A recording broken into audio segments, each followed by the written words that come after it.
Do you own or manage a small business? If so, you're probably very aware that communication is absolutely key when you're dealing with your employees. My name's Katie Spadoro, and I'm with Cyber, your virtual HR support team, and this essay and video are specifically surrounding the best way to communicate with employees at your small business. What is the best way to communicate with your employees? The question seems to be something that we're asked very often. One, is it better to email employees or text them when there's a schedule change? Two, how do we handle a conflict if an employee doesn't feel comfortable speaking face to face? Three, how can we make sure that a text message isn't misconstrued, which happens often? These are all great questions, and as we all know, there is a time and place for everything. How to utilize different types of communication with employees is a great place to start. The type of preferred communication may differ according to industry and generation. It's critical to realize the importance of a complete and updated company policy. The policy should include what type of employee and manager communications are permissible by text, by email, by phone, and in-person meetings. That being said, I urge all of my clients to utilize their company email addresses. The purpose of this is for documentation. Creating a company email address for each employee may seem like a pain in the butt, but it will do a lot of good if there is ever an unemployment claim or a lawsuit, assuming you've documented things correctly.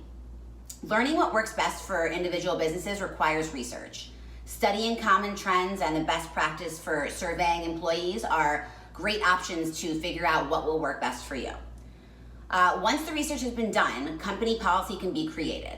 The most effective way to communicate is a way that the receiver is comfortable with. The best way to figure that out is to ask. Something to remember, research has shown that the company that has a greater chance of successfully integrating millennials into their culture will permit a degree of texting and a substantial amount of email. As discussed in a previous blog post, it's very important to recognize that different generations in the workplace may have different feelings on that. If an employee knows that they are to follow specific steps, such as calling their manager directly or leaving a voicemail on a company-wide call-out number and following up with an email, it's been shown to cut down on a lot of confusion. The most successful way to increase communication and decrease confusion and company liability is to put a policy in place. No matter what is decided upon within each company, the policy should be reviewed by a SHRM-certified HR pro, updated and added to the handbook. It should be relayed to the employee as well. That way, it's a common knowledge that there's never an issue about an employee being unaware of the procedure. Something that we offer that we love to do and something that's been beneficial with all of our clients is implementing the cyber hotline. It's an unbiased resource for all of our clients and all of our managers. It keeps the business owner out of the center of a bullseye when it comes to employee relations issues, and it also gives the employee the opportunity to speak directly to an HR pro as needed without any sort of retaliation or any concerns. So that's definitely something I would recommend. As SHRM states, the 3 steps to better communication are, number 1, being self-aware, which is good in every area of life. 2, listening, which I could think of a lot of people who could learn to do that better. And 3, talking. So first, becoming self-aware is super important. As I'm sure you know, being self-aware in all areas of your life. Every relationship in my life requires clear and honest communication to be successful. There's no difference in managing my business from when I'm being very clear in my communication. Knowing myself is a component of emotional intelligence, and it's super important in effective communication. Knowing my core values, my strengths, my weaknesses, and my ability to communicate all add up to successful communication. Second, listening. I'd love to believe that I don't need to go into serious detail about listening. However, as a lot of us know, common sense does not exist in my industry, in HR, so active listening is huge and it needs to be practiced. This is something that many people struggle with, including myself at times. It is a practice. I try to practice it daily. It's important to listen and learn from others. In my experience, others may just want to be heard, typically. And for me to understand more deeply there are true thoughts and feelings, I must give them that space to speak honestly without interruption. Third, talking. Something that I have been seen done is practicing asking questions before offering any suggestions. It's amazing things that I can learn about someone by asking an open-ended question that begins with what, how, when. One effective approach is to use the acronym TED, so for behavioral questioning. Explain to me what you mean. Define that term or concept for me. Behavioral questioning is super interesting and something that, with a psychology background like I have, I truly enjoy. Behavioral interviewing as well is something that's super awesome, and we can discuss that, and we do discuss that in another blog post, but it's also a really interesting concept. It gets people thinking on the spot.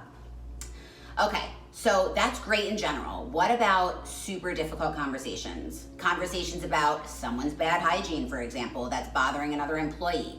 A termination conversation.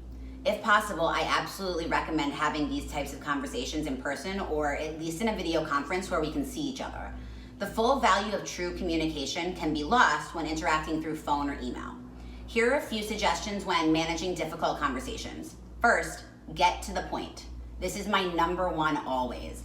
I do not want to get stuck in a situation that becomes emotional. This can be difficult. For example, when I'm doing a termination, the first thing I say to the employee is, "Today is your last day at this company."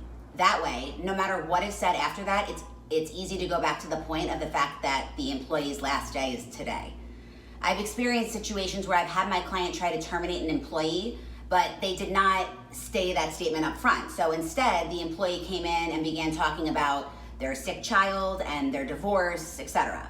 The client then realized that at that moment, they could not go through with the termination. So because the employee was having such personal issues at home, they felt bad. This is not good because now you're stuck with an employee that's not doing their job and they're having issues at home. So if they've mentioned anything that may be seen as discriminatory, a termination could definitely get you into hot water. Second, stick with the facts. My opinion of the matter is not necessarily something that needs to be brought up immediately. Use data and metrics that are objective rather than subjective. Third, have an open mind. Be curious about how to help that other person. Be aware that in certain situations, you may not have the complete story. It's important to keep in mind that you need to get the other side of the story most of the time. I like to remember that there are always three sides to a story: person A's side, person B's side, and the truth. Fourth, speak in I statements when making suggestions to a client or to anyone. It's important that instead of telling people what to do, I suggest what I would have done in a similar situation. This is less intimidating and less intense and can usually be taken better than me just demanding things. Make a business connection to the conversation, so tying the message to business needs, make it less personal, and focus on how the company is affected. Fifth, focus on dual commitment. Get buy-in from other people. Don't just tell them what to do. Get their commitment to follow through, preferably in writing using a performance improvement plan or corrective action forms. Both of those forms are available on the website, cyber.co, for download. I highly suggest doing that. Finally, ask questions. Asking things like, what do you think about that? And do you have anything you want to add? Will typically keep the individual focused on the conversation and ensures that his or her understanding of the conversation is accurate. Communication is super important in every area of life, and it's something that, as a business owner myself, I know it must be practiced regularly. I was told at one point that there's no bad students, only bad teachers, and that's something that I try to remember at all times if I give a direction and there's confusion. Lastly, let's discuss email. This is something that I talk to my clients about all the time. So why is emailing and follow-up so important? This is my favorite part. When I have an important conversation of any kind, or if you know me, almost in every conversation, I follow up with an email or a message. I do not want there to be any confusion on anyone's part when a conversation is in the past, worrying about what has been said. This is something I push regularly with clients and employees of mine. This is not to say I told you so, but more to cover my own bases when I'm working with someone. It's important that I keep my side of the street clean, and that being said, I want to be sure that everyone is on the same page. If there are any questions regarding a situation or a project, I prefer to answer them now versus someone spending a few days working on something and it not being correct. As reported in The Cost of Poor Communications, which was a survey of 400 companies with 100,000 employees, each cited an average loss per company of $62.4 million per year because of inadequate communication to and between employees. That's a lot of money. As stated on SHRM, the article Top 10 Email Blunders That Cost Companies Money, it stated that miscommunication cost even smaller companies of 100 employees an average of $420,000 a year. As strategic business partners, HR professionals consistently manage up and down, interacting with the C-suite executives, line managers, laborers, and outside stakeholders. This visibility provides an awesome opportunity for HR pros to influence the organization and its strategic objectives. This opportunity, however, depending on a large part on the HR professional's ability to effectively communicate up to superiors, down to subordinates, and sideways to their peers. The role of HR has become increasingly complex and is likely to become even more complicated in the future.